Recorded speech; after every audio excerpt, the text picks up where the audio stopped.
Hey guys, how are you? I'm fine, thanks, and you? Não, sacanagem, galera. Hoje nós estamos aqui no Rolê Inteligente. Uma troca de ideias que é tão massa quanto ir pra balada com a galera. E hoje nós vamos trazer para vocês muitas histórias legais, muitos pensamentos que vão provavelmente abrir sua mente. Este careca que vos fala, careca barbudo, deixo bem claro para vocês, Osmar Torres. Hoje aqui sem DR. Hoje eu tô aqui com o Osmar Torres e eu tô com um cara aqui hoje muito massa. E eu gostei muito da história dele e dele ter comprado essa ideia quando eu expliquei para ele o que era que a gente ia fazer, qual era a ideia. E essa ideia é, na verdade, trazer para você que é jovem, que está aí numa pegada sem saber o que você vai fazer da sua vida, ou você acabou de formar e ainda não sabe bem qual é o caminho que você vai tomar aí no mercado de trabalho.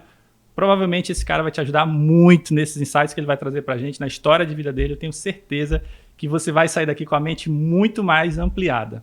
E hoje a gente está com o apoio da Clinivida, uma clínica de aparelho digestivo, de endocrinologia, nutrição, que trabalha com a pegada aí de emagrecimento, com tratamentos de doenças do aparelho digestivo, endoscopia digestiva. Eles estão aqui com a gente para ajudar a gente nisso. Gabriel, seja muito bem-vindo. Obrigado. Gabriel Porto aqui com a gente. Gabriel, eu queria, antes da gente já começar com a tua história, que tu me dissesse assim, quem é que está aqui hoje? Muito bem, gente. Satisfação estar falando com vocês. Obrigado pelo convite. Queria te agradecer mais uma vez. É uma honra estar aqui. E para mim é uma satisfação maior ainda porque eu gostei da proposta, da ideia, né, do podcast, a tua intenção. E isso é muito legal. Esse tipo de iniciativa é muito legal. Então, para mim é maravilhoso estar aqui. O convite, fico muito honrado. E quem está aqui, quem vos fala, me chamo Gabriel. Eu tenho 29 anos. Nascido em Minas, mas maranhense de coração, tenho mais de 20 anos morando aqui, então eu sou maranhense na prática. Já se o considera documento não faz maranhense, diferença nenhuma, na verdade é maranhense mesmo, sou de Imperatriz. A família é maranhense, né? Então sou daqui, gosto muito daqui e sou proprietário de uma escola de idiomas que se tornou a maior escola de idiomas do estado do Maranhão. A gente abriu faz 5 anos, né? E é uma história muito louca que até hoje, se você me perguntar, né, como eu me sinto em relação a isso, ainda não caiu a ficha, sabe? Parece que... Esse termo assim de a maior escola de idiomas do Maranhão, você se vê assim já, cara? Porque, por exemplo, beleza, quando a gente chega a esse ponto, a gente vai construindo Sim. isso, né, devagar e tal, mas chega um ponto que aí alguém fala assim, ele é o dono da maior escola de idiomas do Maranhão. Você já se vê desse jeito, cara? Cara, acho que não caiu a ficha 100%, pra ser sincero. Ainda não é uma coisa que eu penso ali, nossa, cara, que coisa, né? Maior do Maranhão, porque a gente faz de um jeito tão leve o trabalho que meio que... flui. E a gente não fica tão grilado com isso. Uhum. Mas realmente, se você parar pra pensar de forma racional, né? É muita responsabilidade. Então. Ainda mais considerando que nós não somos a capital. Né? Exatamente. Então a maior do estado está aqui no interior. E é muito bacana você pensar. Tem muita gente que fica dolorido com isso quando você fala assim, a maior. Eu não tô nem falando dos donos de escolas, não. Eu tô falando daquele cara que quando tá lá na outra cidade, acontece. Né? Digamos assim, a maior do estado. Sim. E ele escuta assim, como assim? Como é possível? Como assim esse cara? Esse cara esse tá menino. falando que... esse cara aí que acabou de sair das fraldas tá dizendo isso. Como é que pode? Acontece. Acontece. Então, assim, tem certeza. Essa pegada aí também, né? De falar isso, mas Sim. também... As pessoas lá de fora veem assim, pô, cara, como assim? Será que é mesmo, né? Uhum. Ou será que isso aí é midiático, né? Sim, já ouvi isso bastante. Então, mas acho que... Mas a gente tem que se posicionar, né? Tem que esconder o jogo. A gente não tem como. Mostrar mesmo isso mesmo. Trabalho. E assim, a gente está falando aqui de um empreendedorismo e tal, mas assim, isso também, de certa forma, a gente estava falando aqui sobre tempo, né? Sobre pegada de correria Sim. e tal. E a gente falou agora há pouco sobre essa questão de saúde, né? Sim. E você acha que para você, assim, já nesse momento, já tá difícil, por exemplo, para você seguir algumas coisas que você sabe que deveria fazer para sua saúde e tal, ou não? Ainda tá tranquilo em relação a isso? Porque assim, o que eu sei por conta própria, né? Que, assim, que acontece muito isso com pessoas que estão ali naquela pegada já do batidão Sim. e acaba fazendo uma alimentação que também não seja tão legal e tal. Sim. E já tá assim ou não? Ainda não? Não, na verdade, pelo contrário, eu diria até que melhorou. Porque o que acontece? Nos primeiros anos em que eu abri a empresa, era uma pancada muito grande. Porque o negócio explodiu logo no início. Uhum. Então não foi aquele processo meio que natural que você espera de uma empresa, que vai abrindo, vai ganhando adeptos, vai fazendo nome. Já começou um negócio louco. Eu vou contar a história, é um negócio bizarro que aconteceu. E isso fez com que eu tivesse que estar ali quase que 18 horas por dia trabalhando. Naquele momento, loucura, sim, aí a pancada. alimentação tava... Equipe pequena, Uhum. sono ruim, a alimentação, então, esquece, perde peso, um negócio louco. E aí, com o andar da carruagem, você vai crescendo a empresa, ela vai se estruturando, processos, equipe, você vai deixando de estar muito ali no operacional e vai, né? Respirando. Então, eu acho que hoje é uma situação mais favorável para mim nesse sentido. Eu tenho mais liberdade e tempo para pensar na minha saúde, né? Para estar comendo do jeito certo, dormindo do jeito certo. Então, assim, antes, vou ser sincero contigo, difícil, era difícil. É era difícil, pancada. né? Agora tá melhor. Agora Melhor. tá melhor. É. Bom demais. E assim, hoje a gente tá falando disso, que teve essa pegada e tal. Mas como que isso surgiu, assim? Porque, beleza, agora você tá já respirando, mas você teve uma pegada aí bem acelerada. Uhum. E assim, por quê? Como assim? Um cara que hoje está considerado o maior, né, digamos assim, mas de onde ele começou? Por que que ele do nada assim começou e agora é quem é? Sim.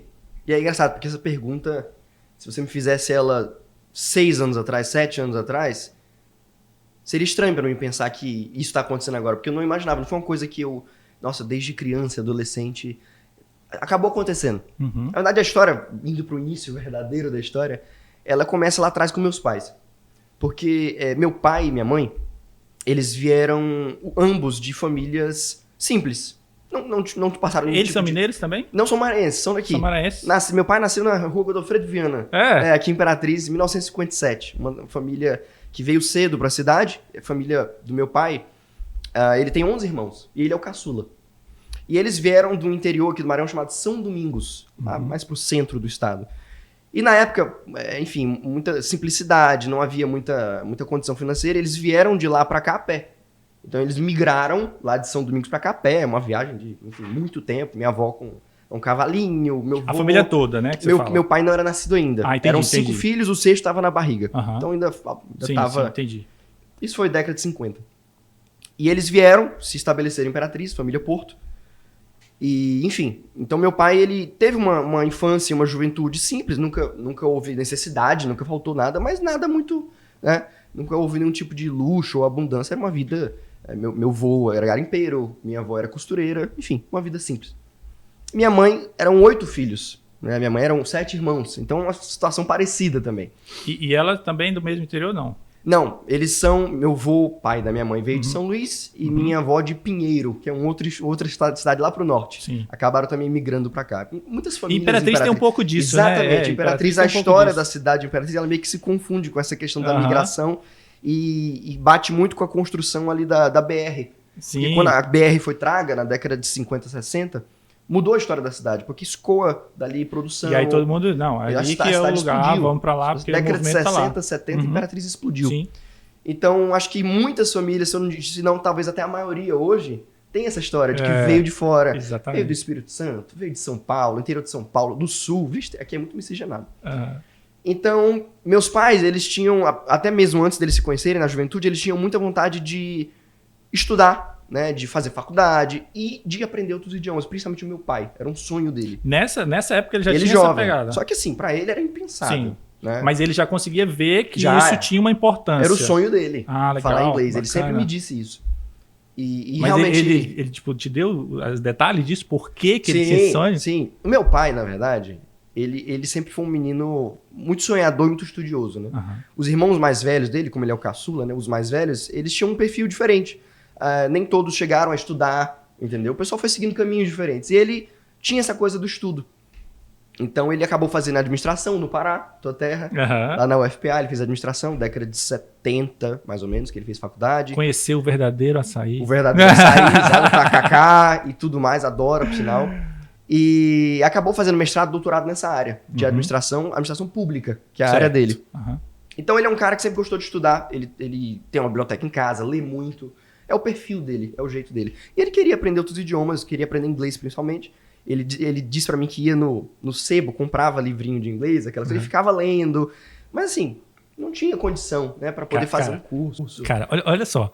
Olha a dificuldade que existia antes e assim, quem queria... A diferença de uma geração Você pra tá outra, vendo, né? cara? Então, assim, o acesso era totalmente diferente, né? E mesmo assim ele foi atrás. Então, era essa pegada.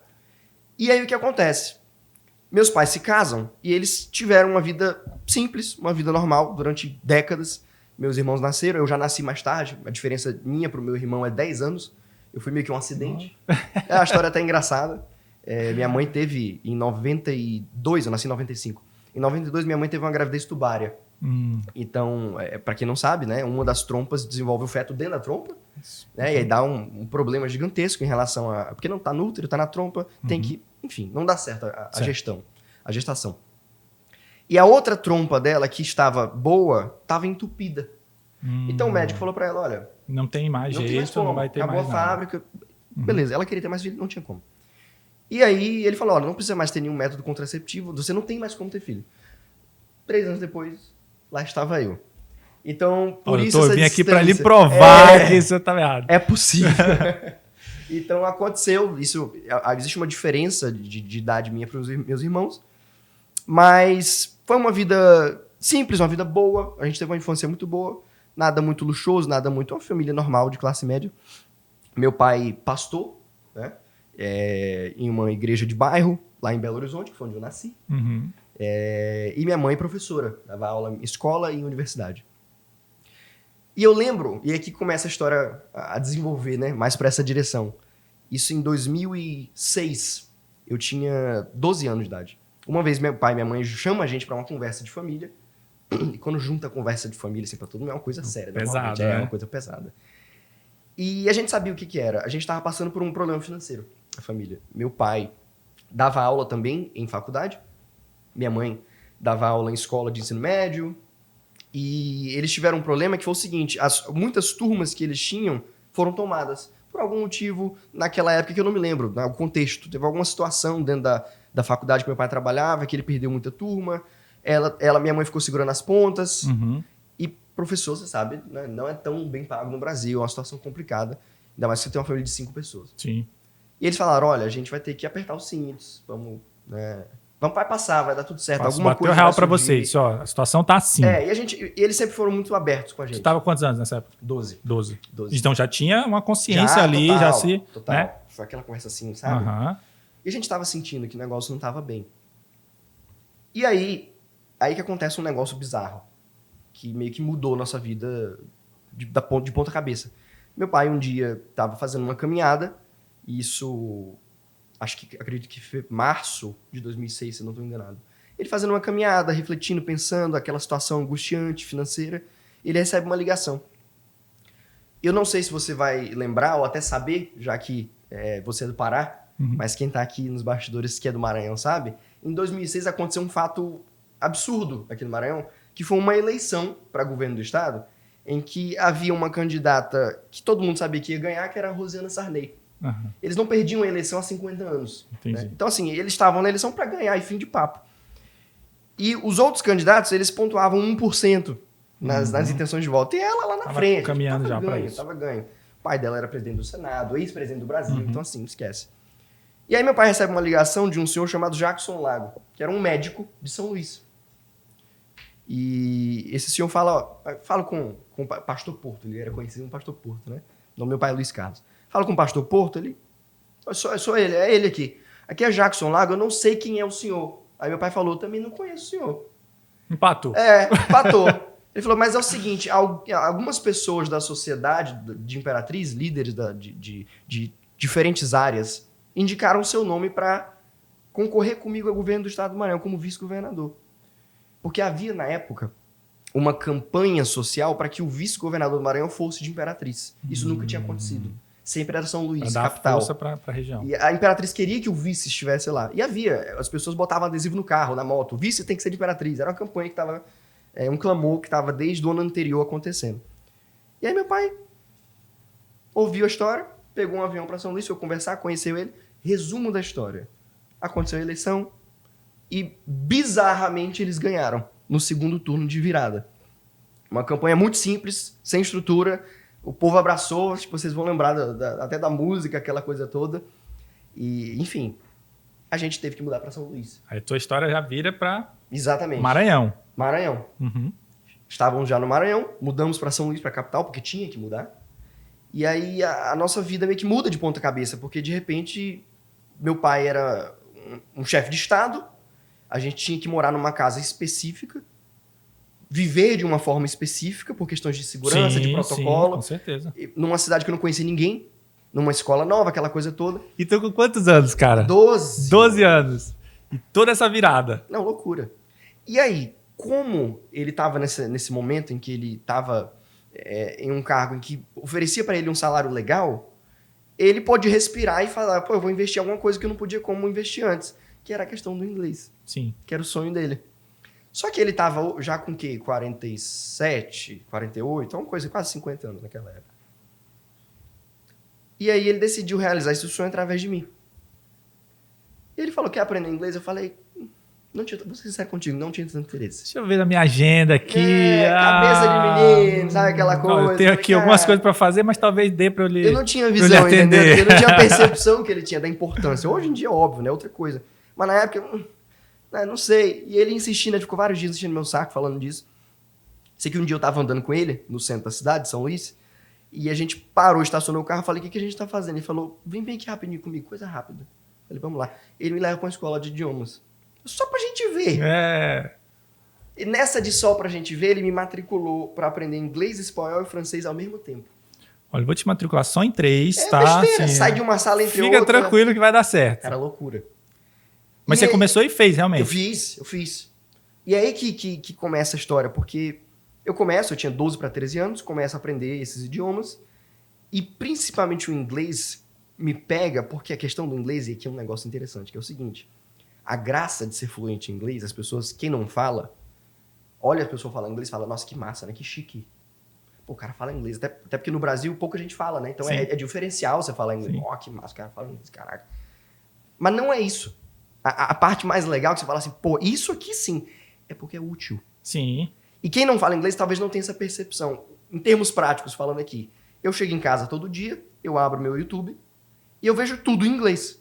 E quando eu vou ver o que eu tô assistindo, é coisa assim, de conhecimento sobre arquitetura, geografia, política. E o campo é muito maior e são que você conteúdos que você não muito tem maior. no português. Com entendeu? certeza. Porque a internet, se você for analisar os dados, as estatísticas, o que está na superfície da internet que você encontra no Google para pesquisar, dar enter, aparecer, cerca de 1% está traduzido para o português. Sim. Da internet Cara, isso acontece muito, assim, por exemplo, na área da saúde, né, e tal, e quando, por exemplo, a gente quer ter ali alguns vídeos, por exemplo, para expor algumas cirurgias em palestras e tal. Tudo bem, a gente tem conteúdo disso já por alguns médicos brasileiros e tal, mas assim, quando a gente pesquisa a mesma cirurgia com termos em inglês, a gente tem muito mais opções, cara. Então a gente tem ali os cirurgias por vídeo e tudo que você pode utilizar para dar uma palestra, alguma coisa. Então muda demais, cara. Não tem pra onde correr. É coisa de quase 2/3 do planeta que tá falando inglês. Não tem como comparar. Sim. Não tem como comparar. Então, quando você começa a entender que é útil e você começa a perceber isso em forma prática na tua vida, que foi o que começou a acontecer comigo. Aí foi o que você percebeu. Por exemplo, dos 3, o inglês eu acho que é a parada que vai me ajudar mais aqui. Exatamente. Eu comecei a me apaixonar pelo inglês. Obviamente que eu finalizei os 3, eu fiz até o final o curso, eu falo os outros idiomas, mas o inglês me pegou muito. Sim. Porque, pô, cara, você tá ali vendo um filme, tá entendendo uma música. Aí a tua mente, puf, abriu. E aí pronto. Passa alguns anos, eu com 16 anos, eu tava no 3º ano do ensino médio. E aí, o que acontece é que quando a gente tá no ensino médio, não sei se vocês passaram por isso, mas eu passei e eu acho que muita gente passa. Eu estava perdido. Demais, cara, acontece demais. Mas assim, não era pouco, não. Era, assim, eu não sei o que eu vou fazer. Porque a sensação que eu tenho é que a pessoa chega numa fase da vida dela, com 16, 17, 18, que é jogado nas costas dela uma decisão... Que é pro resto da vida, só isso. Tipo assim, daqui decide tu vai... aí tua vida. Olha, a partir daqui você vai decidir o que você vai fazer pro resto da tua vida. E não é só uma questão de trabalho. Não. O que você vai decidir ali naquele momento vai definir quem vai ser tua esposa. Sim, onde toda você vai a tua morar, trajetória. Tudo. Então, assim, cara, é muita pressão. E a pessoa não tem maturidade pra tomar essa decisão. A não ser que a pessoa, pô, desde criança, ela sonha em ser tal coisa. Acho legal. Mas não é a maioria. Não. A maioria tá perdida.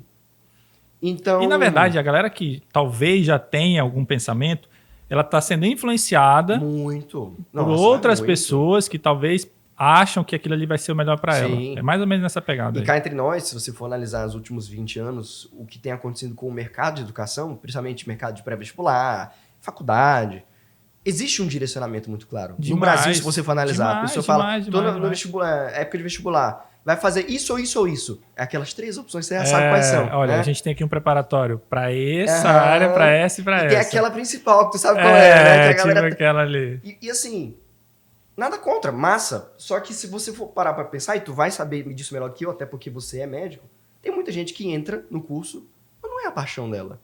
Foi tipo, se foi no fluxo. Não sei, não me dê... Medicina, entendeu? Sim. E assim, isso não é necessariamente ruim, mas não é o ideal. Não. Entendeu? Não é o ideal. E às vezes a pessoa ela tem um perfil... Pô, o cara podia ser um grande vendedor, um grande empreendedor, mas ele não é influenciado nesse sentido, porque às vezes a família, a escola, o ambiente está sempre pensando que ele tem que fazer uma faculdade e tal. Então, enfim, é uma situação tensa a época de ensino médio e vestibular. E eu tava nessa fase. E aí o papel do teu pai foi importante nisso? Muito. Por quê? Finalizo o 3º ano. Eu já deu pra bom e pra ruim, talvez, né? Não, foi pra ótimo. Pra ótimo. Na hora foi ruim. Na hora eu odiei, mas depois eu percebi que ele tava certo. Foi o seguinte, eu falei pro meu pai, olha, tô com 16 anos, na época da alfabetização, eu aprendi a ler um pouco mais cedo, então me adiantaram. Então era um ano mais novo que a turma, né? Falei, pai, tô com 16, tô finalizando o 3º ano, mas eu não me sinto pronto pra ir pra faculdade. Acho até que nem fiz um 3º ano tão bom assim. Queria me preparar melhor. Queria ter mais tempo, até porque eu sou jovem, né? Queria passar aí 6 meses, 1 ano, fazendo um preparatório, um pré-vestibular, para poder me preparar melhor, decidir o que eu quero. Meu pai, beleza. Entendo perfeitamente. Aí na minha cabeça eu pensei, meu pai agora vai, né, me dar aquele apoio, vai falar, vamos matricular. Beleza, pensei que ia ser mais difícil, foi tranquilo lá. Meu pai vai comigo, vai me matricular no pré-vestibular. Ele falou assim, aí meu pai me deu uma rasteira. Que foi bom demais ele ter feito isso. Mas na época eu não entendi. Ele falou assim, é o seguinte, apoio, só que a partir de agora, o que você quiser fazer, é você que vai pagar. Eu falei, o quê? Oi? Não entendi. Eu falei, pagar? Uhum. Eu falei, você vai pagar, eu não tenho dinheiro. Ele falou, sim, mas você vai começar a trabalhar. Eu falei, com o quê? Porque eu nunca trabalhei, obviamente, eu nunca tinha trabalhado, 16 anos. Aí ele, tu sabe falar inglês, não sabe? Eu falei, sei, pois eu já te dei um emprego. Eu falei, que história é? Tu vai dar aula. Eu falei, que eu nunca dei aula. Eu falei, você vai aprender. Tá, vamos lá, como é que vai ser isso? Ele falou, entra no carro. Aí a gente foi numa escola que até hoje existe na cidade, escola tradicional de inglês. Igual na hora da matrícula. Não, vamos ali. A história do vamos ali. Fomos pra escola de idiomas. Chegar na porta e te jogar lá dentro. Chegamos na recepção. E assim, cara, vou ser sério contigo. Eu com 16 anos, eu parecia ter 9. Magrelo. Cara de criança. Assim, muito menino, muito menino. E aí meu pai chega na recepção comigo e fala, vocês estão procurando professor de inglês? Estão precisando? Isso era início de semestre, ali pra janeiro. É uma fase que normalmente as escolas podem estar precisando de professor. É normal. Geralmente ele tá começando. Normal. E a recepcionista falou, olha, a gente tá num período de seleção de professores novos, treinamento. É o senhor o professor?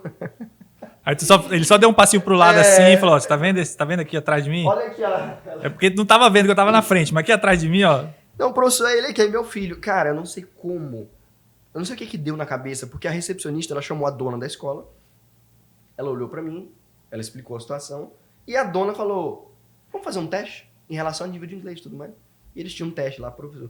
Aí ela virou pra você e falou, how are you? Vou ser bem sério contigo. Se fosse eu no lugar dela, eu nem teria feito teste. Porque ser professor não tem responsabilidade.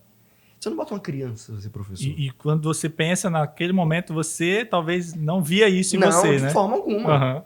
Eu não sei porque que essa mulher quis fazer o teste comigo, mas beleza.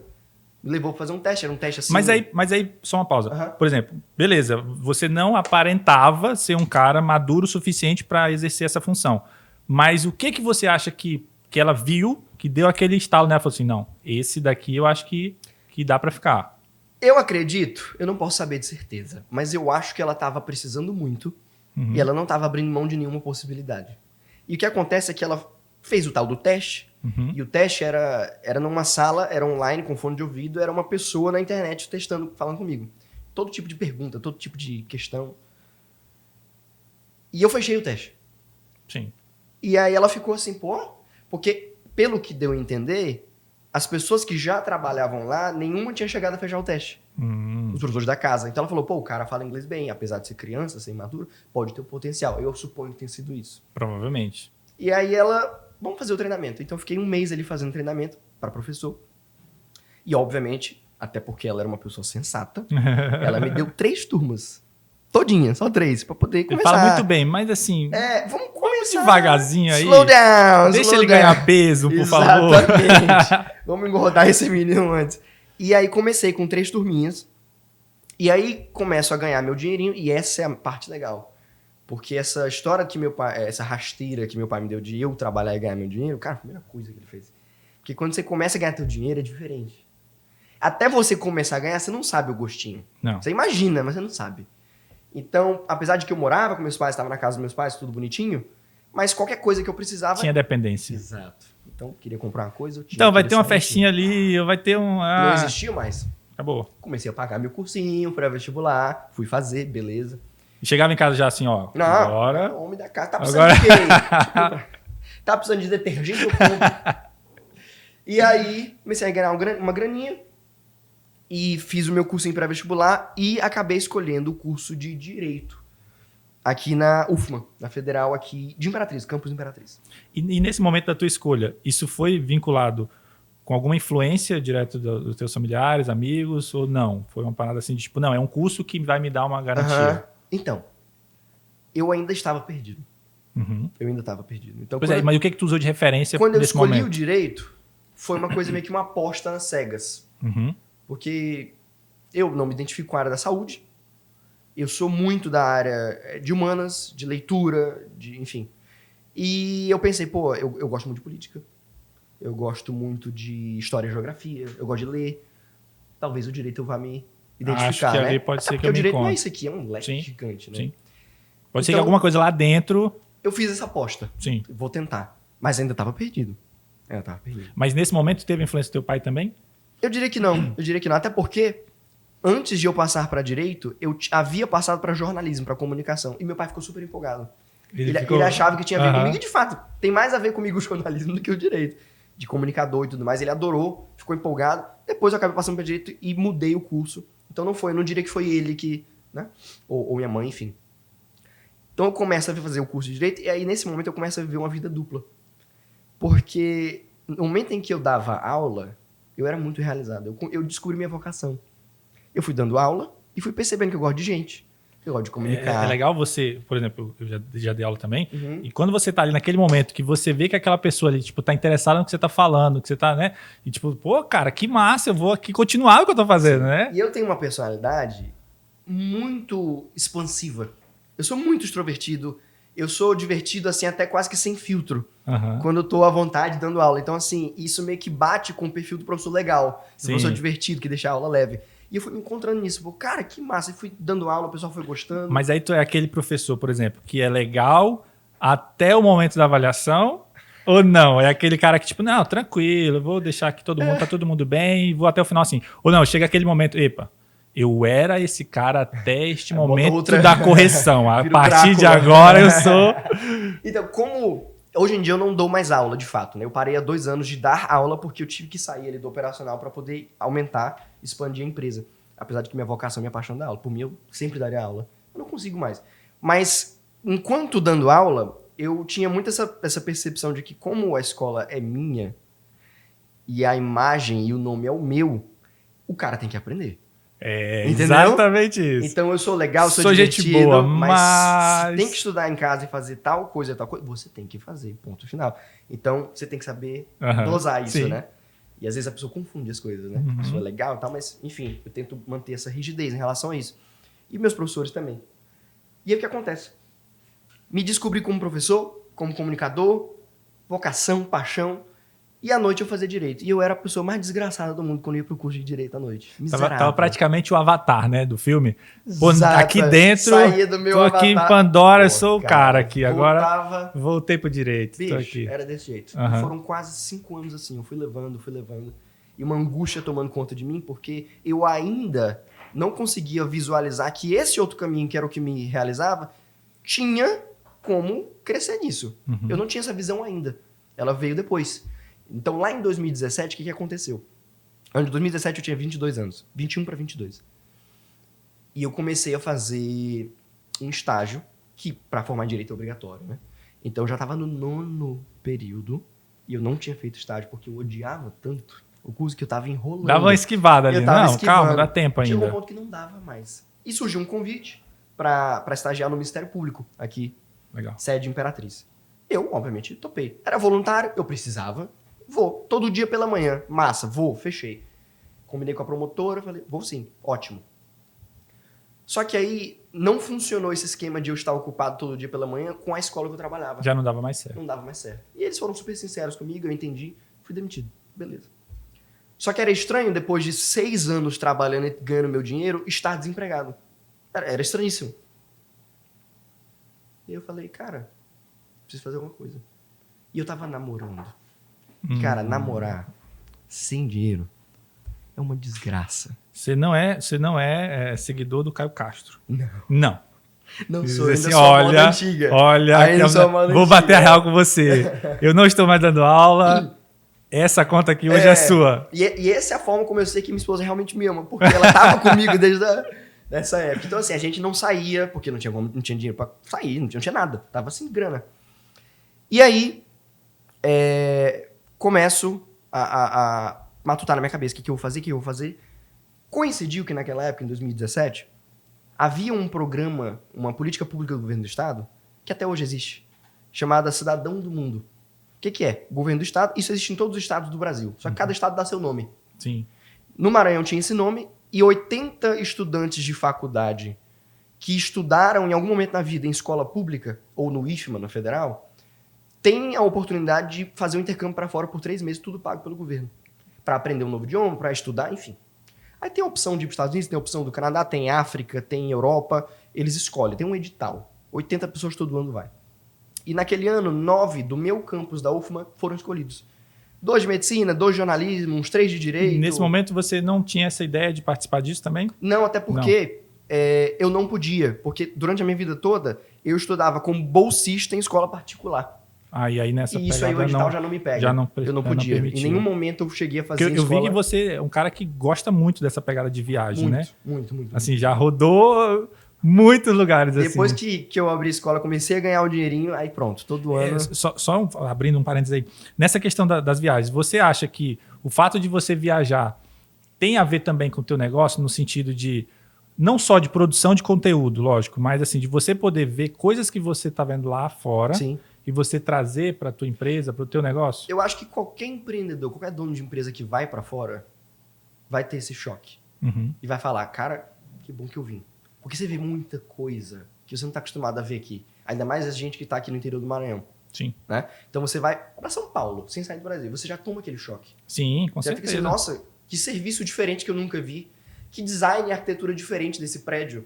Que tipo de serviço interessante. Olha como eles trabalham. Olha como é que é esse processo que essa empresa tem. Nunca tinha visto. Você começa a aprender. Você começa... Porque, querendo ou não, mesmo que a gente tenha acesso a tudo isso pela internet, Sim. não é a mesma coisa de você estar lá, cara. Você tem que viajar para ir lá, para poder ver o negócio de perto. E poder conversar com as pessoas. E aí vem a questão da comunicação, né? De saber falar inglês para poder ter esse tipo de experiência, né? Eu sempre falo que viajar é bom, mas a parte mais legal de se viajar não é necessariamente os locais que você vai ver. São as pessoas que você vai conhecer. Cara, que demais. Entendeu? Uhum. Então, exemplo, da última vez que eu estive em Paris, isso foi ano passado, maio do ano passado. Tava na fila para subir a torre, a Torre Eiffel. Minha esposa nunca tinha ido, era a primeira vez dela, então ela queria subir, eu também queria. Estávamos na fila. E nessa fila, atrás da gente, tinha 5 jovens da Ucrânia, que é um país que está em guerra. Uhum. E eles estavam meio que fora do país, fugindo da guerra. Uhum. E aí eu vi eles conversando, eles falando ucraniano entre si, e eu puxei assunto em inglês. E na Europa é muito comum qualquer pessoa falar inglês. As pessoas meio que são alfabetizadas nos 2 idiomas, isso é normal pra eles. E a gente começa a bater um papo, cara. E eles começaram a falar tudo pra mim sobre a guerra, sobre a realidade, como é que tá lá, sobre a família deles, sobre a vida deles exilado do país. E são jovens da minha idade. Cara, você tem ideia do valor disso? Exatamente. O valor disso. E tipo assim, beleza, você foi lá e tirou uma foto na Torre Eiffel. Beleza, tranquilo. Mas o assim, que me marcou foi a conversa. Entendeu? Com então eles. assim, o que marcou pra você foi você estar lá conversando com a galera. Trocamos contato, à noite a gente saiu pra jantar. Olha, cara. Entendeu? Então, Que assim, demais. essa questão da viagem, quando você alia a viagem à comunicação, cara, é muito legal. Porque a experiência é cultural. Não é uma experiência de turismo por si só, entendeu? E quando você vai, por exemplo, beleza, tem o guia lá que vai te mostrar os lugares, beleza.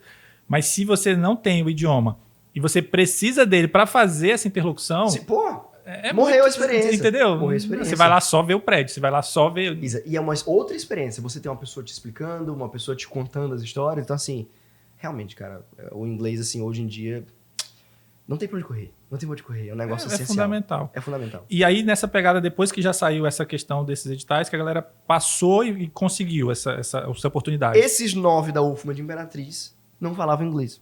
Nossa. Faltava 5 meses, 5, 6 meses para eles viajarem para conseguiram o fora mais do Brasil, difícil e não falavam um A de inglês. E assim, e aqui vem um problema, né? Que está ligado a esse fato. Que no Brasil as pessoas simplesmente não falam inglês. Por que isso acontece? Primeiro, porque a escola regular básica, independente se for público ou particular, não faz diferença. Ela tem no seu currículo pedagógico o inglês e o espanhol. Mas ninguém aprende. Isso é fato. No Brasil, o brasileiro ele não sai da escola falando inglês. Não interessa qual a sua escola. Você não fala. Porque se fosse fato que aprendesse, todo mundo falava. Sim. A estatística hoje aponta que menos de 1% do brasileiro é fluente em inglês. Cara, e eu vou além. Assim, beleza, a gente tem esse raciocínio aí para a escola básica, ali, até ensino médio e tal. Beleza, também é importante e muito. Mas talvez, quando a gente passa dessa fase que talvez entra numa faculdade e tal, a gente já tem essa percepção de necessidade, não é isso? Com certeza. E a faculdade não tem, cara. E é aí que eu entro. Como assim, é aí que cara? entra a minha história. É aí Como que eu assim? entro na cena. É. Exatamente. Porque a galera começou a me procurar. Pô, na escola não aprende inglês. Vai fazer um curso de inglês para pagar é caríssimo. No Brasil é caríssimo. Você pagar 300, 400, 500 reais a mensalidade, o material é 1.000. É um negócio que é um mercado que foi elitizado. É um mercado para aqueles 1% que pode pagar. Sim. Que não pode, esquece. Não aprende. E aí a galera veio me procurar na faculdade, né? Percebendo a necessidade. E eu tava desempregado. Eu falei, cara, não tô fazendo nada. Vou pedir para a coordenação, para a reitoria do campus, uma sala de aula, num horário que ninguém vai estar usando, e vou dar aula de inglês para vocês de graça. Querem? Porra, topei. Massa. Fechei uma turminha com eles, 9 pessoas, que eram os viajantes, né? E aí começou meu processo de formatar o que lá na frente seria o CIA, a minha escola. E nesse momento eu ainda não tava com a cena toda na minha cabeça. Eu tava aqui, pô, tô ajudando essa galera. Ponto. E aí eu começo a pensar em método de ensino. Outra sacada que eu já tive naquela época, que até hoje permanece, é um material próprio e gratuito. Sim. Porque a grande questão de escola de idiomas no meu mercado é o seguinte, se você quer abrir uma escola de idiomas, a barreira não é tão grande para você abrir a sua. Não é tão grande. Você pode comprar uma franquia pronta, ou você pode abrir a sua, bota um nomezinho, um logotipo. Só que para você ter uma escola, vem a parte pedagógica, que você precisa de um material Sim. e um método. Para você criar um método e um material próprio, isso demanda muito dinheiro e muito tempo. Não é fácil lidar com a educação. Ah, vou criar um material. Boa sorte. Não é fácil. Então você vai ter que contratar pessoas da área para te ajudar, para desenvolver esse material, pessoas da área de diagramação e design para diagramar o material, vai ter que gastar com impressão. Então esse é o caminho que ninguém escolhe. Porque é absurdo. Você pega e compra o material pronto. Sim. Existem dezenas de empresas no mercado que vendem. Compra o nosso material, compra o valor tal, revende 5 vezes mais e lucra, e é o mercado. É assim que funciona e tá tudo bem. Mas eu escolhi pelo caminho mais difícil. Então eu comecei a desenvolver o material próprio. No começo era eu sozinho, comecei a fazer. Eu ia na Xerox da faculdade, tirava as cópias de Xerox, que dava para pagar Xerox na época, não tinha como pagar colorido, não tinha dinheiro. Aí tirava a Xerox, fazia meu materialzinho e tal. Tinha uma colega da faculdade, da minha sala, que ela mexia um pouquinho em Photoshop. Aí eu passava para ela o roteiro do que era o material e ela fazia a diagramação de uma forma ali meio amadora, mas fazia. E a gente aplicava em sala. Começou nessa coisa de usar um método e um material próprio. Um método e um material próprio. Isso de graça. E a galera começou a aprender. A galera começou a desenvolver. Você viu que aquilo estava dando certo. Tava dando certo. Tanto é que desses 9, 2 viraram professor de inglês depois. Eles fizeram a viagem, voltaram e viraram professor. Estudaram inglês do e hoje... CIA? Não. Um foi professor do CIA, outro foi professor em outros lugares, inclusive é médico. Certo. Ele é um médico e tem uma página de inglês para médicos. Legal. É o Matheus. Gente boa. E aí o que acontece? Beleza. Na hora que eu parei para analisar, eu falei, cara, esse negócio aqui tem potencial, dá para monetizar isso aqui. O pessoal aprendeu. Eu vou botar um preço que é competitivo. Eu não vou botar mensalidade parecida com as outras escolas. Eu vou botar um preço lá embaixo e vou manter o material gratuito. Eu acho que eu vou quebrar o mercado. Pensei. Sim. Porque a ideia, saindo do raciocínio mercadológico, é um tabu no Brasil. Você tem um negócio que todo mundo quer, que é inglês. É um produto que todo mundo quer e precisa. É mas necessário. ninguém pode pagar, cara. Então, se você não está conversando com a realidade financeira de 99% dos brasileiros, você está deixando de atender um nicho absurdo. E foi isso que eu percebi, porque eu passei por escolas, eu fui professor, eu sei como funciona, eu sei os preços, eu sei o método. Eu falei, cara, eu vou fazer um negócio diferente. Então, a ideia realmente é democratizar o acesso à educação. E aí eu comecei a fazer, falei, ó, turminha de inglês, R$130 a mensalidade, material de graça. Fechei com 15 pessoas. Não sei que diabo que esses 15 pessoas acreditaram em mim e compraram a ideia. 15 pessoas, a primeira turma, não tinha nem onde dar aula. O cartório, o sexto ofício aqui de Imperatriz, me cedeu o auditório de graça. Eu contei a história, eles compraram a história, né, de ajudar o pessoal da faculdade. Vai tá falei, não, de boa, pega aí o auditório, usa, tranquilo. Comecei a dar aula lá. Os 15 viraram 50, 50 virou 100, 100 virou 300, e o negócio ainda começou lá. a sair. Pegando sala na faculdade, no cartório, alugando sala em hotel da cidade, tudo louco, porque não tinha ponto físico, né? Não era nem empresa. E nesse momento, quando tu já estava assim, por exemplo, beleza, não é o que é hoje, mas já estava com 200, 300 pessoas. Uhum. Como que funcionava esse processo ainda de construção desse material? Ainda era igual quando estava lá na UFMA ainda? Começou a profissionalizar um pouco mais. Já né? era Porque um eu comecei a pouquinho chamar mais. gente. Com 300 alunos, eu não era o único professor apenas, né? Já então, tinha mais chegou gente um contigo. ponto ali, já tinha uns 200 alunos que eu não dava mais conta sozinho. Sim. Porque eu era o professor, eu era o comercial, eu era o financeiro, eu era tudo. Eu não estava mais conseguindo ir para a faculdade. E aí chegou o ponto em que eu tive que trancar a faculdade no 10º período. Porque eu tinha uma escolha muito clara a fazer. Eu vou finalizar esse curso, o que significa não ter tempo para esse outro projeto que está pegando fogo. Sim. E tá dando certo, já tava dando dinheiro. Ou eu tranco aqui, caio de cabeça nisso aqui e aposto tudo nisso aqui que eu gosto de fazer. Pra mim foi claro. Então pra mim faltava 2 matérias e o TCC pra formar. Nunca voltei. Tranquei, já jubilou, perdi tudo. Mas foi uma decisão muito correta. Porque no final das contas, realmente foi uma escolha correta. O negócio começou a pegar fogo, comecei a chamar gente, mais professores, equipe de design e tal. Isso não era empresa ainda. E aqui vem um ponto importante. Porque se você fizer uma conta simples, você vai perceber que eu não era empresa, eu não pagava impostos, né? Coisas que empresa tem. Aí tava tudo... E se eu tinha 300 pessoas me pagando R$130, tava entrando um dinheiro legal no sem meu bolso, né? custo, quase nada. Pô, tava metendo 30 pau no bolso livre. Aham. 22 anos de idade. Tava desempregado. Até aí tava... E do nada... Aham. Então, eu nunca tinha visto esse dinheiro na minha vida. E aí é um ponto importante, porque como o brasileiro ele não tem acesso à educação financeira, na escola, na faculdade, é muito, muito difícil ter. Tanto é que hoje, que 40% da população brasileira tem dívida. São dados do Serasa. Cara, né? isso daí é a tosco, realidade. tosco. Isso é a realidade. Porque o brasileiro, óbvio, há um problema de recessão econômica? Há um problema de incompatibilidade do que é o salário mínimo com a realidade de gasto de uma família? Mas tem muita gente que está lá porque não sabe lidar com cartão de crédito. Sim. Muita gente. Que não devia estar ali. Assim, pra galera que já tá aí de mais idade e tal, até que eu talvez compreenda um pouco mais. Mas eu acho que pra galera mais nova, que já tá entrando nesse mesmo caminho aí, Sim. assim, falta aquela orientação básica, né? Total. Que ali é o que eu vejo, que muitos cursos, assim, talvez algumas áreas aí de contábil e tal, pode ter, mas Sim. a maior parte Não deles tem. não tem. Eu falo Cara, por experiência própria. Na medicina você não tem isso. Você não tem. a pessoa sai do ensino médio, vamos combinar, uma pessoa que sai do ensino médio tá saindo adulto. Pra vida. Uhum. Uma pessoa que sai do ensino médio, ela não sabe, eu não sabia. Como que você abria um CNPJ? Se tu me perguntasse o que é um CNPJ, eu não sabia explicar. Eu não sabia como é que lidava com conta de banco, imposto de renda, declarar, o que é isso? Eu não sabia.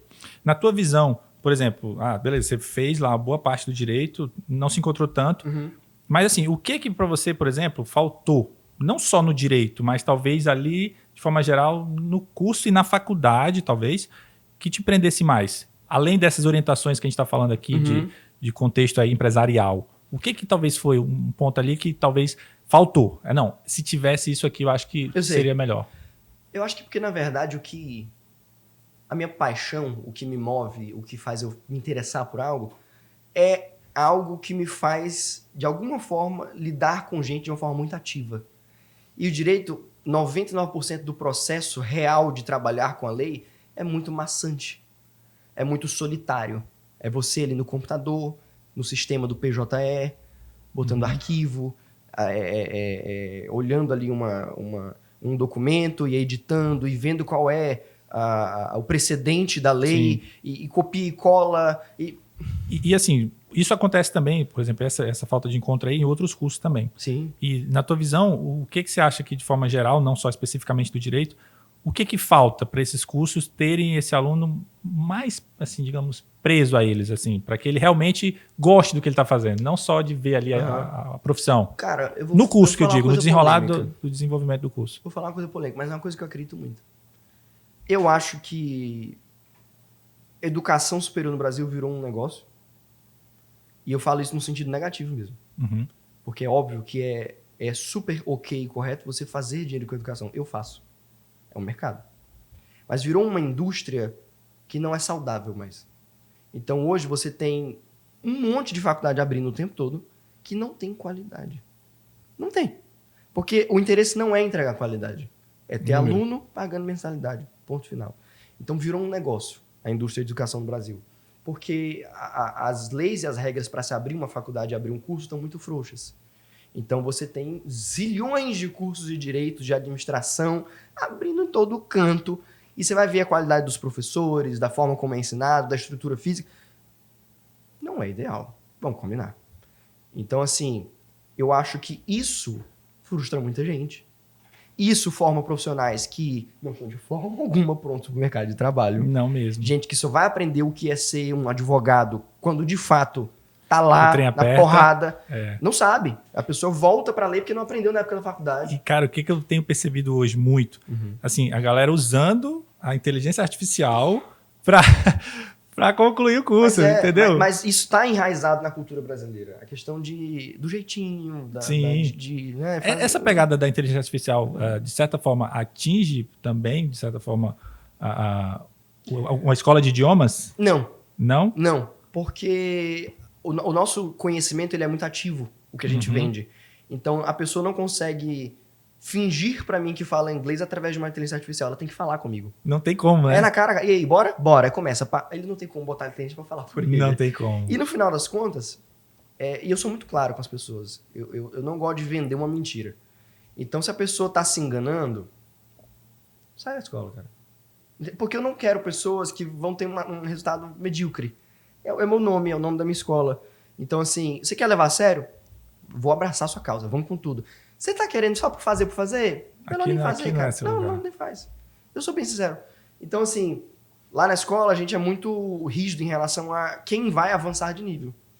A pessoa tá pagando, ela tem que passar. Não, vai reprovar. Não tá pronto, vai reprovar. Não gostou? Beleza. Valeu, querido. A gente se vê na próxima. Acabou. Porque não tem como, cara. Se você for vender uma mentira, você não tá além de não estar fazendo um bom negócio para a imagem da tua empresa, tu não tá ajudando de forma alguma o país, entendeu? Assim, e tem uma galera que assim, beleza, o cara já sabe um pouquinho de inglês ali, mas eu não sei, sinceramente, assim, eu tô muito novo ainda nessa galera aí que tá na pegada já de empreendedorismo jovem, entendeu? Vamos colocar assim. E eu vejo essa galera assim, colocando o inglês ali em umas situações que, assim, eu talvez acho que não precisaria, sabe? Ai, meu Deus. Sabe, assim, sabe? Por exemplo, sabe, assim, cara, eu vi isso aqui, entendeu? Eu vi em outros lugares também. Isso é um câncer. E eu queria muito a tua opinião, porque assim, cara, não tem opinião melhor do que a tua pra me dizer se eu tô certo no que eu tô falando ou não. Eu já cheguei a postar no Instagram sobre isso, porque é uma coisa que me incomoda. Porque assim... Explica o que eu tô falando, que eu acho que tu entendeu. Apesar de ser... Eu vendo inglês. Eu sou professor de inglês, sou dono de escola de inglês. Eu defendo que a pessoa deve aprender inglês hoje no mundo como funciona. Mas eu também sou um grande defensor do português. Eu sou brasileiro e eu falo sem medo de falar que o português é um idioma mais bonito que o inglês, ponto final. Mais complexo, mais interessante, mais difícil e por isso mais belo, na minha opinião. E aqui, usual. Né? Vamos colocar assim. Né? Português é um espetáculo. Você tá aqui. Exatamente. Então, assim, tem coisa que, vamos combinar, porra, não dá. Uma empresa que faz uma promoção e bota sale, que a galera vai ler sale, né? Então, pra quê? Bota promoção, meu irmão. Não é? Sim. Outlet. O barbeiro agora é barber. A manicure é nail designer. Porra, não ferra, entendeu? Pra quê? Vamos para um meeting. Pois é, eu vou fazer uma call, ter um talk com a equipe, porque o benchmark vai se ferrar. Que é isso, cara? É desnecessário. Galera, vamos reunir hoje. Pronto. Não, um meeting. Cara, entendeu? É porque é uma tentativa de gourmetizar Sim. pra ter uma percepção de valor no que você tá falando. Sim. Aí que perde o usual e passa a ser usado pra, tipo, Pô, o cara abriu uma impor, empresa, né? Tipo, eu sou... founder. É. Pô, pra quê? Aham. Entendeu? Então, assim, não é legal. Minha opinião, acho que você acaba, além de passar vergonha, eu acho que a pessoa deixa de se comunicar com o público dela. Entendeu? Exatamente. E esse é o maior problema, porque o que você vê de gente falando Sally, diabo é Sally? Não sabe, entendeu? O que você vê de gente que lê anúncio e fala assim, cara, não entendi. E você deixa de vender com essa pessoa, entendeu? Exatamente. Deixa de conversar pro teu público. Então, assim, não acho legal. É uma coisa bem Faria Limer. Uau, I speak English. Não acho legal. Eu acho que tem hora pra tudo. Acho que o português merece respeito. É um idioma que é muito bonito. E que o inglês, obviamente, por ser muito mais amplamente usado, é muito útil, mas tem hora. Sim. Não adianta você chegar pra pessoa e falar, me segue lá no Twitter, pô, Facebook, Instagram. Não, pô, é Instagram, Twitter, Snapchat. No Insta. Tá tudo bem, Aham. entendeu? Então eu acho que... Eu não sou muito fã disso. Cara, que bom ouvir isso, cara. Que bom ouvir isso. Eu não sou muito fã. E aí, assim, por exemplo, a gente tá falando de venda. E, assim, cara, eu vi que você é um baita de um vendedor, vai. Vamos colocar assim. Eu tento. E nessa pegada que você tava lá, já, com bastantes alunos, você já tinha essa percepção de, cara, eu vou precisar, além de expandir, lógico, mas eu vou precisar entrar aqui nesse caminho de venda, mesmo que seja por rede social, por qualquer Sim. outra coisa, para poder crescer mais ainda? Sim. E não só venda. Vem um outro ponto que é mais adiante, que é a retenção de cliente, o pós-venda. Porque, obviamente, como eu estou vendendo um produto que o ticket médio dele é mais baixo do que qualquer outro concorrente, e com uma estrutura muito maior do que qualquer outro concorrente, o que significa que eu tenho mais custos. Uhum. A equipe tem 40 pessoas. Sim. A escola tem 3 mil metros quadrados. Então, assim, meus custos são altíssimos e meu preço é lá embaixo. Teoricamente, a matemática não bate. Para ela bater, eu tenho que ter o quê? Muito aluno. Sim. Então, é a lógica da Smart Fit. Entendeu? Então, você tem que ter um comercial extremamente agressivo. Ok. Só que não adianta você entrar muita gente e sair muita gente. Senão Você tem que reter. Então, assim, eu logo visualizei que eu precisava de uma equipe de venda muito bem alinhada, mas também eu tenho um outro setor dentro da empresa, que é o setor de sucesso do aluno. Então, é um grupo de pessoas que está o tempo todo observando as turmas, observando cada aluno, que se tiver qualquer situação que fuja do normal, eles têm a carta branca para fazer o que for necessário para o aluno voltar. Que massa. Então ele entra em contato com o aluno está faltando a 2 aulas. E claro, a abordagem é toda treinada para que o aluno se desarme e fale para a pessoa qual é o problema, porque às vezes a pessoa não fala. Então esse treino de abordagem. Cara, tô com vergonha de ir pra aula porque esse mês eu não paguei, tô sem grana. Vem de graça esse mês. É assim que funciona. A gente fideliza aluno, a gente não... Entendeu? Então a ideia é a gente ajeitar o aluno. Mas deixa verdadeiro também, né? Claro. Ajeita o aluno. O que ele precisa? Ele precisa de um mês de graça? Ele tá apertado? Ajeita. Tá de boa. Não é uma mensalidade que vai fazer falta, não. O cara tem que ir pra aula. Porque se começar a faltar aula, ele não vai acompanhar. E ele vai se frustrar. Ele vai sair e o prejuízo é maior. Lá Entendeu? na frente vai dar um resultado ruim Exatamente. pro negócio. Então, tem isso. O aluno tá com problema de horário. Na hora a gente ajeita o aluno. O aluno não entendeu o assunto tal e sentiu que não tá acompanhando. Aula extra pra ti de graça, horário tal. Pode? Fechou. É isso. O sucesso do aluno é isso. É manter todo mundo no objetivo. Entendeu? E dessa pegada que vocês foram, que aí depois vocês expandiram, né? Sim. Pelo que a gente tem de história tua, vocês foram para um outro espaço Sim. ainda maior, né? Sim. E teve, assim, em qual momento nessa história, né?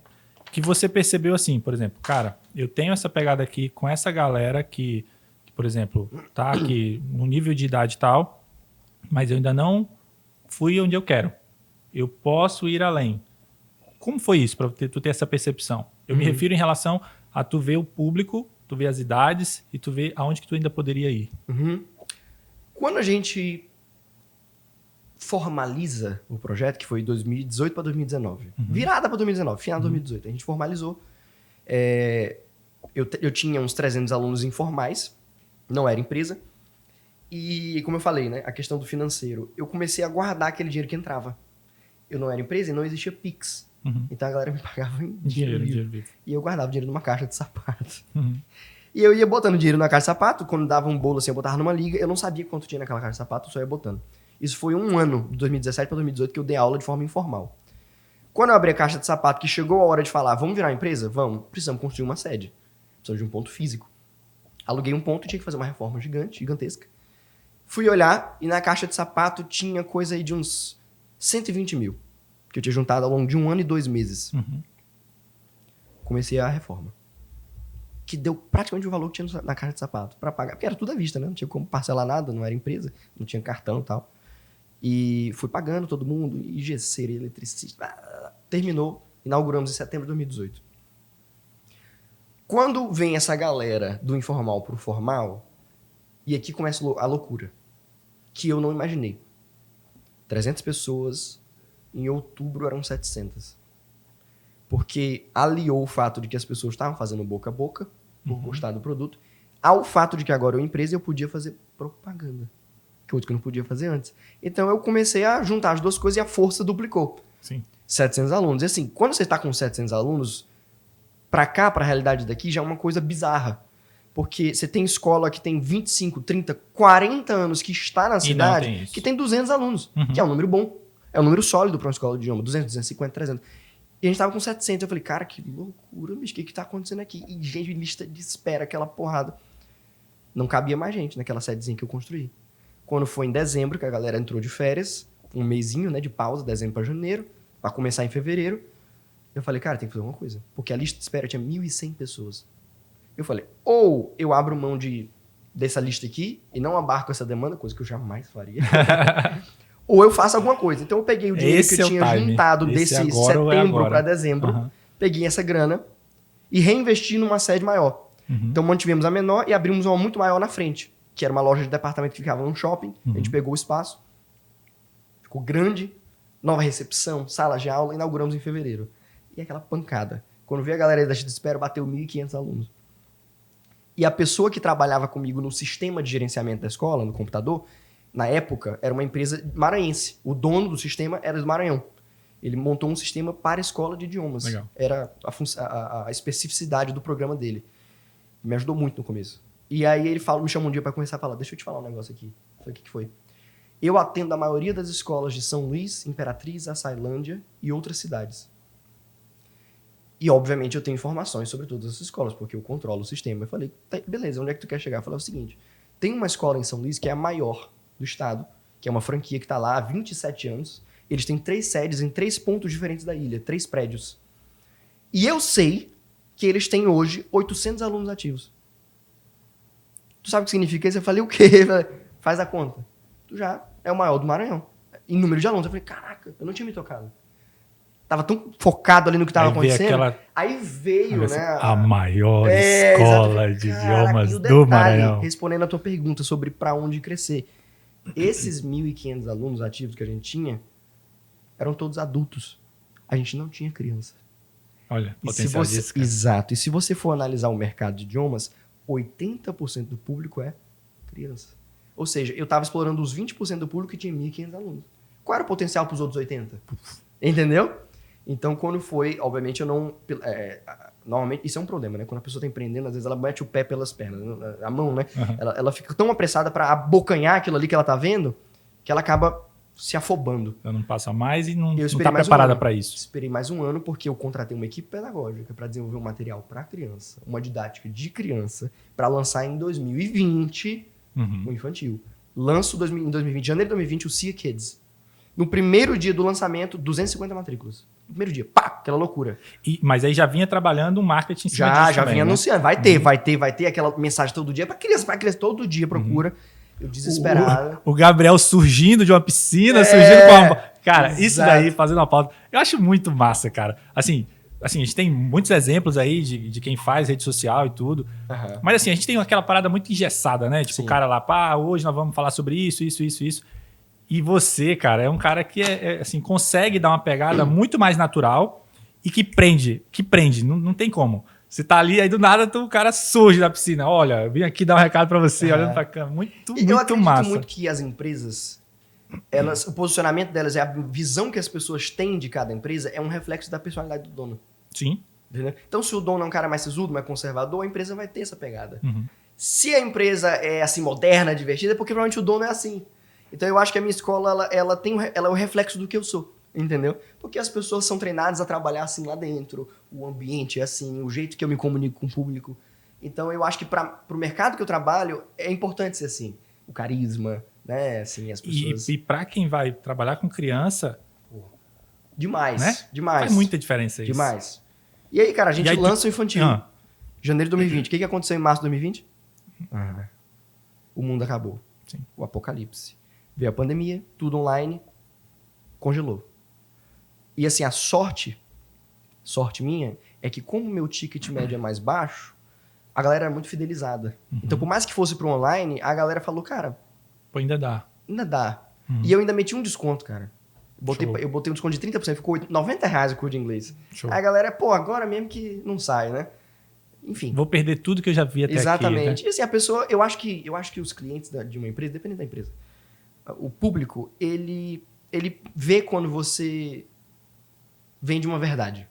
Ele acredita, ele compra a tua ideia. Quando você realmente acredita naquilo que você está vendendo. Não é só uma coisa tipo assim, tô trabalhando aqui porque eu quero rodar a empresa mesmo e lucrar. E é isso, gente, tá? Não, às vezes tu tem uma missão e ela é muito clara. E as pessoas compram essa missão. Então as pessoas compraram muito a ideia do CIA, do acessível, do quebrar o tabu, de revolucionar. As pessoas compraram essa ideia. E eu vendo muito essa ideia. Legal. Então isso manteve a gente muito forte durante a pandemia.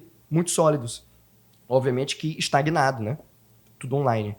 Passa a pandemia, 21, 22, o mercado começa a reaquecer. E aí explodiu. Então a gente chegou aí a um patamar de cerca de 3 mil alunos. E duplicou. Com a criança e o adulto. Já criança no meio. E agora a gente está com uma sede nova, né? A gente saiu daquela sede, construiu 2, agora a terceira. Massa. Porque cresceu, né? Teve que sair. Estamos numa sede grande, com quadra, piscina, sala de cinema, aquela loucura.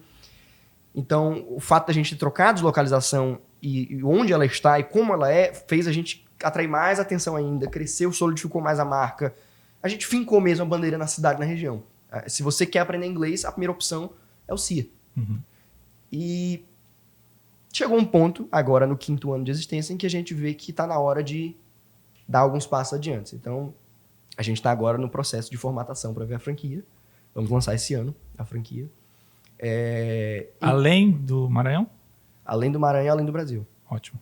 Além do Brasil. Isso, inclusive, é uma coisa que eu não contei para ninguém. É coisa exclusiva aqui. Então vamos revelar. Vai haver aí uma reformulação de identidade, de marca. Vai haver um lançamento de proposta de intercâmbio próprio. Eu estou abrindo a minha própria empresa de intercâmbio, ao invés de terceirizar. Então, a ideia é oferecer... E com a tua metodologia também. Exatamente. E com a minha proposta de preço também. Intercâmbio acessível. Porque intercâmbio é caro. Sim. Então, eu quero dar oportunidade para as pessoas saírem do Brasil e viver essa oportunidade sem levar uma facada. Entendeu? Show. A ideia é essa. É levar o máximo de pessoas possível para fora. Então, isso tudo é coisa para 2024. E ao longo dos meses aí a gente vai lançando essas ideias. Show demais. Gabriel, uma das nossas pegadas aqui é justamente trazer esses insights, essas ideias para a galera nova, né? E assim, eu queria te fazer vamos botar aí uma proposta, um desafio, que é assim, você imaginar, por exemplo, um adolescente, um jovem aí, que está, por exemplo, nesse momento ali de dúvida, seja para escolher o curso, ou também, às vezes, já está no curso, mas não está se encontrando. Ele está, na verdade, perdido. Seja fazendo faculdade ou não, mas ele está naquele momento. Hoje, você, com essa cabeça que você tem, com essa coisa toda que você já viu, que você já passou, eu queria saber, assim, o que você falaria para esse jovem, entendeu? É mais ou menos assim. Não vamos fazer o seguinte, eu vou fazer o seguinte. Eu vou te dar essa imagem, aí tu me fala assim, o que tu falaria para esse cara? Onde vocês acharam isso aqui, cara? Quem é esse cara? Esse cara, nesse momento aí.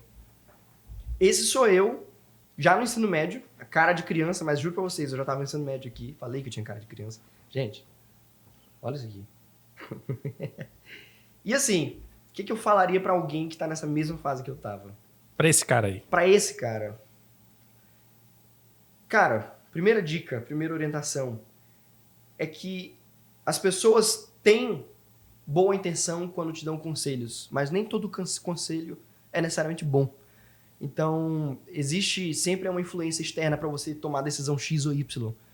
E a gente acaba não visualizando que existe vida além do que é dito para todo mundo, né? Então, às vezes você bota tanto na cabeça que você tem que fazer curso tal. Às vezes você nem precisa fazer um curso.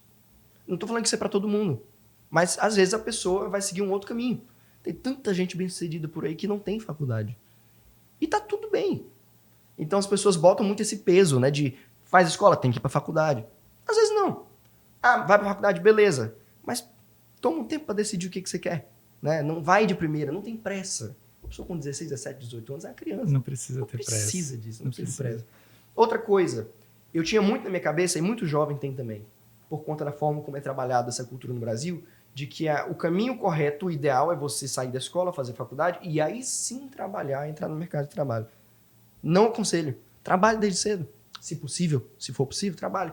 Porque não tem coisa melhor do que trabalhar. O valor do trabalho, o gostinho de ter seu dinheiro. E talvez E o crescimento pessoal também. Crescimento pessoal, exatamente, aprendizado. Uhum. E eu acho que quando a pessoa trabalha, ela tem um gostinho de como é a vida real, entendeu? Ela vai... é assim que funcionam as coisas. Não é o jeitinho que eu achava na casa dos meus pais, entendeu?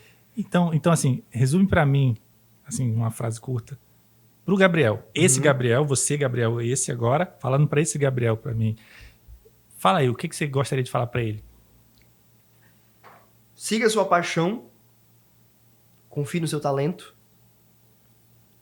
E acredite que, por mais que você venha do interior, é possível ser gigante. É possível crescer. É possível alcançar muita gente e transformar muita gente através de um empreendedorismo social. Show. Show demais, cara. Cara, pra gente fechar, eu tô com o meu receituário aqui. Receituáriozinho da Clean Vida. Perfeito. Né? E aí, o que eu quero? Hoje eu tô me consultando com você. Desde o início eu tô aqui me consultando com você. Era pra ser o contrário, ele é que é o médico. Eu tô me consultando aqui com o Gabriel. E aí o seguinte, Gabriel, eu queria assim que você me passasse uma receita para que eu pudesse, eu e todo mundo que tá ouvindo a gente, conseguir desenvolver, ter um desenvolvimento pessoal melhor, talvez profissional também, mas principalmente pessoal. O que essa pessoa precisa usar e ter no dia a dia dela? Como se fosse uma receita de remédio, por exemplo. O que eu preciso ter aqui, usar isso diariamente de 8 em 8 horas? Vamos lá. O que seria isso? Vai, eu vou escrever, vai. Primeiro remedinho. Se certifique de que você está rodeado das pessoas certas. As pessoas, elas meio que vão no fluxo quando a ideia é amizade e não param para pensar com quem elas estão se relacionando. Esse é o meio. E as pessoas subestimam o poder de influência que as amizades têm no seu futuro. Então, você tem amigos que têm um perfil e você vai acabar indo para o mesmo caminho de forma ou de outra, sem perceber. Sim.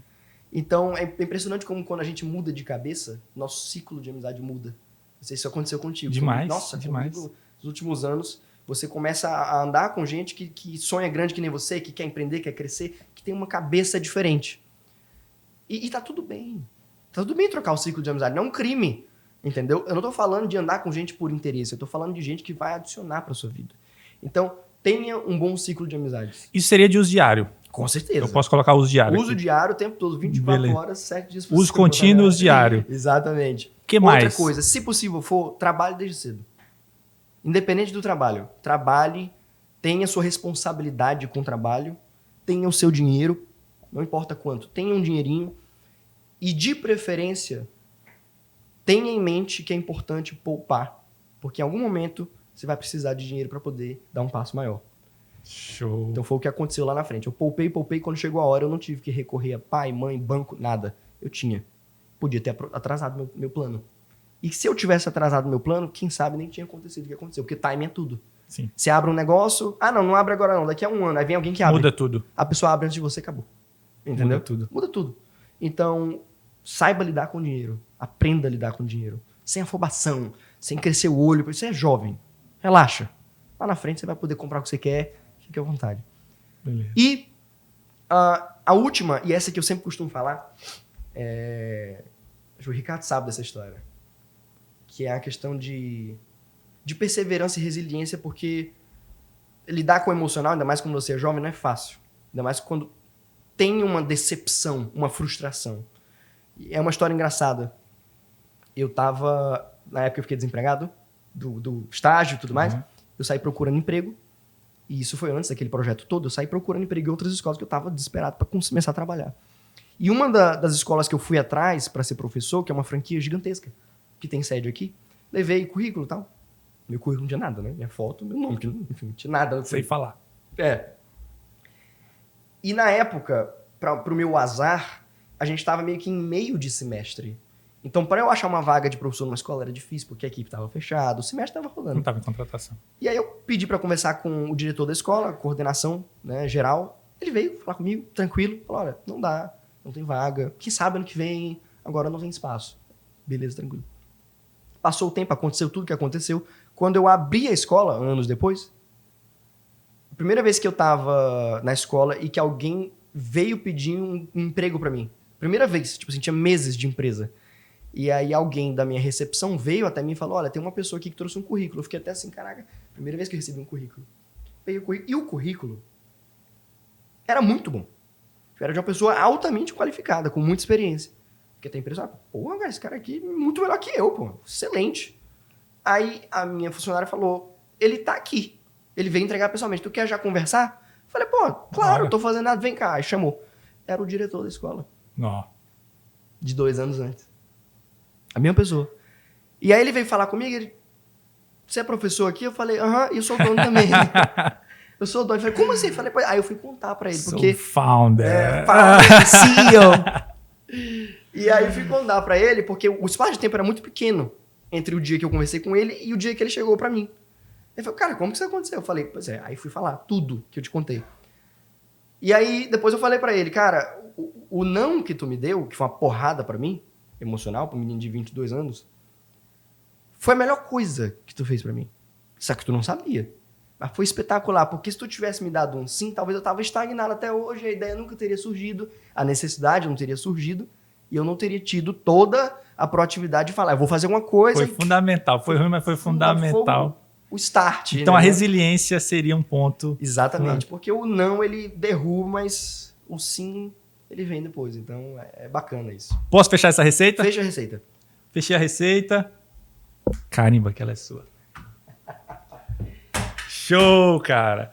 Cara, te agradecer imensamente. Imagina, foi bom imagina. demais, Muito demais, honrado, demais. de verdade. Show, show, show. Tô até Galera, chocado com essa foto. agradecer muito a todo mundo que ficou com a gente até aqui. Gabriel, se alguém quiser te achar Ok. nas redes sociais, como é que ele faz? Meu Instagram, @PortoGabe, PortoGabe. É meu apelido em inglês. E o da minha escola, @CIA Inglês. Não tem erro. CIA Inglês. Fácil de achar. Show de bola, show de bola. Galera, siga nossas redes sociais também. Rolê Inteligente tá chegando com tudo, uma troca de ideia muito massa para todos vocês. Aproveitando, agradecer o apoio da Clinivida, que esteve com a gente também nesse episódio. Clínica de Endoscopia Digestiva, Endocrinologia, Tratamento de Obesidade, está sempre aqui com a gente. Agradecer muito. Então fica aqui o nosso agradecimento especial para o Gabriel e para todo mundo que esteve aqui com a gente até agora. E esse vai ser o primeiro de muitos ainda. Show de bola. Show, cara. Obrigadão. Obrigado. Valeu, gente. Valeu.